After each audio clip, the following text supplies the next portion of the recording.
Então, eu estava aqui nesse pequeno trecho que se abre após as terras indígenas Suriri e as terras indígenas Cararaô, onde tem um corte que a gente vê que, do ponto de vista histórico, é absolutamente artificial, que é o corte da Transamazônica, essas linhas vermelhas.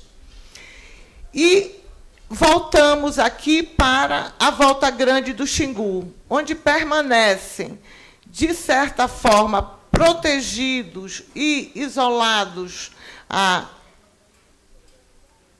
da Transamazônica, os índios Arara e, na margem direita, os índios Arara e, na margem esquerda, os índios Juruna do Paquissamba. Seguindo um pouco mais adiante, essa bolinha amarela aqui, são os índios Juruna do quilômetro 17. Então, a gente percebe que tem uma transformação importante na ocupação desta área, que é a área da Transamazônica. E, novamente, o rio prossegue e vai até a sua foz, onde está a Resex Verde para Sempre, e, ao lado dela, a Resex Renascer, né? Então, como vocês podem ver, esse rio é absolutamente um rio indígena e de unidades de conservação e, portanto, de comunidades tradicionais. No caso além dos índios que estão nas terras indígenas, eu queria chamar a atenção para duas áreas laranja. Mudou o cursor aqui, deixa eu ver se eu acho de novo. Aqui. Duas terras laranja. Essa terra que acaba de ser oficializada pela FUNAI como uma terra de índios isolados, mas há também notícias, inclusive do cacique Raoni, que está aqui presente, de ter visto índios isolados perambulando aqui, mais ou menos, na fronteira do Pará com Mato Grosso, nas terras indígenas Capoto. Além desses grupos indígenas isolados, temos, ao longo de todo o trecho do rio Xingu, e especialmente ao longo daqui do rio Iriri, né, que é um rio também de terras indígenas e de conservação, e é um dos mais importantes tributários do Xingu. Sumiu aqui de novo. Bom, aqui é o Iriri. Aqui é o Iriri. Então, tanto ao longo do rio Iriri, quanto ao longo do próprio rio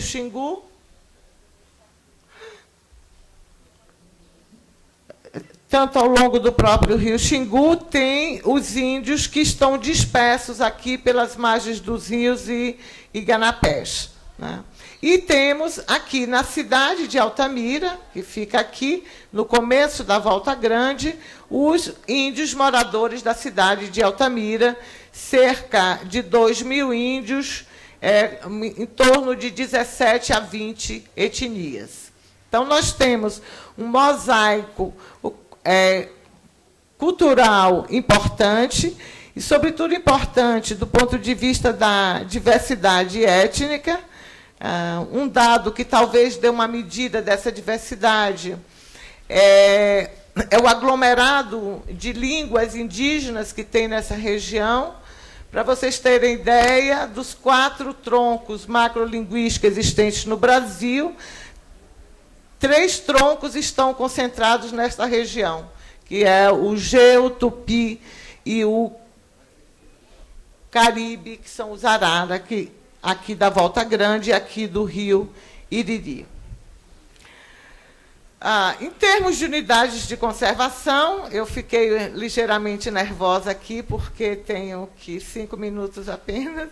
Em termos de unidade de conservação, apenas para dar uma medida do que isso significa, existem aproximadamente 5 milhões de hectares de unidades de conservação de uso sustentável. E todo o trecho que vai desde Altamira até a Foz, onde estão os municípios de Vitória do Xingu, Senador José Porfírio e Porto de Mós, existem várias comunidades de quilombolas. Então, isso completa, vamos dizer, um rio que se destaca por essa diversidade étnica e cultural. O que é que está acontecendo? Vou dar um salto e vou tentar mostrar o que é que está acontecendo em relação à barragem. Esse é um pequeno.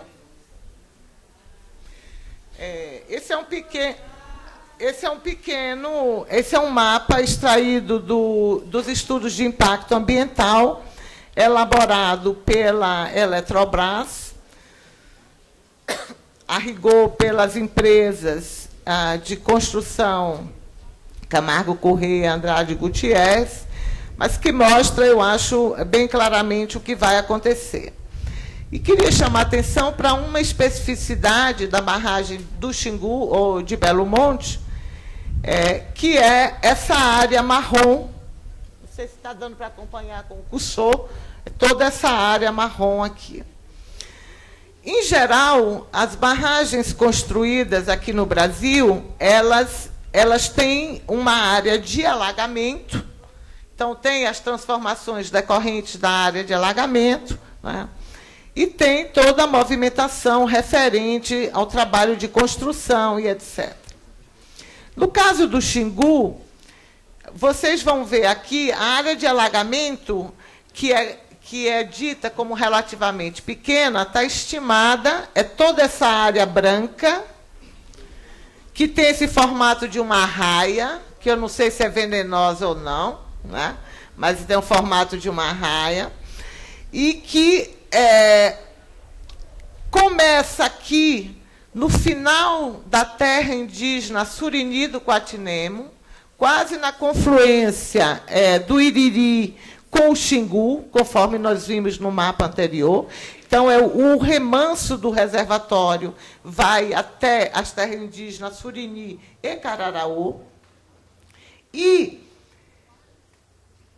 alaga toda essa parte branca até chegar à Volta Grande. A Volta Grande, que está aqui embaixo. Aqui tem uma pequena barragem, que é chamada barragem de Pimental. O rio vai ser desviado da Volta Grande, vai passar por um canal, vai ficar dentro desses reservatórios aqui, e aqui tem a grande barragem de Belo Monte, onde vão ficar as turbinas. Todo esse trecho do rio vai ficar com o que é chamado de vazão reduzida, ou seja, vai ter a vazão reduzida em até 80% de sua vazão natural.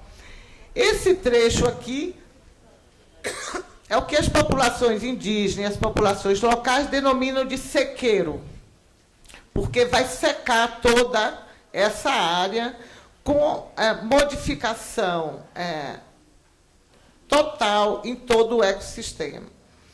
Conforme vocês estão vendo, aqui está a terra Paxamba, aqui está a terra Arara da Volta Grande, e este rio, essa linha aqui, é o rio Bacajá, que é o rio que nasce na terra Xicrim do Bacajá, na terra Trincheira Bacajá. Com a sequeiro, a redução de vazão aqui, isso tem consequências importantes para o próprio funcionamento do rio Bacajá. Os índios que moram nessa região, eles têm experiência de viver momentos de redução de vazão, que são os períodos de seca, que são muito fortes no Xingu. O Xingu é um rio que alterna uma vazão de 23 mil metros cúbicos por segundo a 1.000 metros cúbicos por segundo entre o verão e o inverno. E eles já conheceram, ou tem histórias, de verões muito severos, onde os peixes morriam porque tudo isso é de pedral, né, de cachoeira, e os peixes morriam assados, fervendo na água quente nos pedrais. Eles têm essa história. A preocupação deles, então, que estão aqui na Volta Grande, é exatamente qual é o significado que tem essa abrupta e forte mudança em todo esse ecossistema, não só aqui para a Volta Grande e o Bacajá, como no que diz respeito a toda a ictiofauna e toda a vegetação e toda a fauna do resto do Rio Xingu, do resto da bacia do Rio Xingu. Eu poderia me alongar dando vários detalhes e vários indícios do que isso significa, mas eu já ultrapassei todos os meus prazos. Se a professora Bela me permitir, eu vou mostrar apenas duas imagens últimas. Vou mostrar só uma. Que essa imagem ela demonstra a licença de instalação do canteiro, que foi recentemente editada pela FUNAI, ou, desculpe, pelo IBAMA.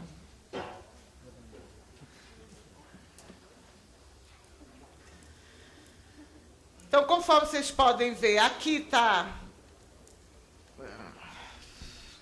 Meu Deus.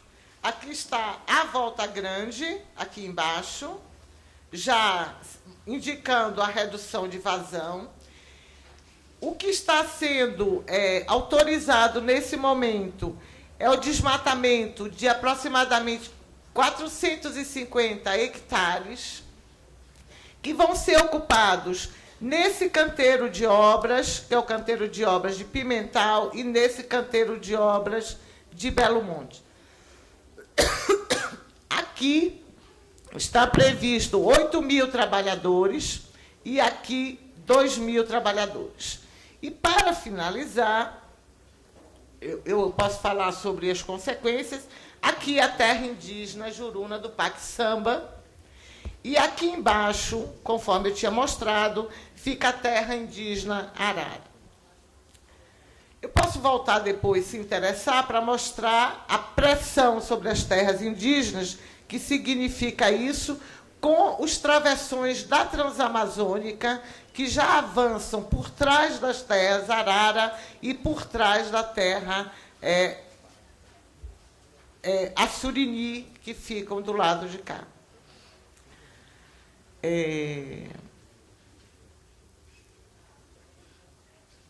Eu acho, assim, um pouco para finalizar, eu gostaria apenas de chamar a atenção de que um projeto dessa magnitude, atingindo uma diversidade sociocultural tão importante, uma diversidade ambiental também tão importante, ela deixa de ser uma questão, no meu modo de ver, que é uma questão das populações locais, deixa de ser uma questão que diz respeito apenas a impactos, e necessita de uma interpretação que tenha, vamos dizer, uma outra visada epistemológica, ou seja, um olhar que veja essa questão não como uma questão local, mas como uma questão que diz respeito ao interesse geral, que é a preservação de espécies e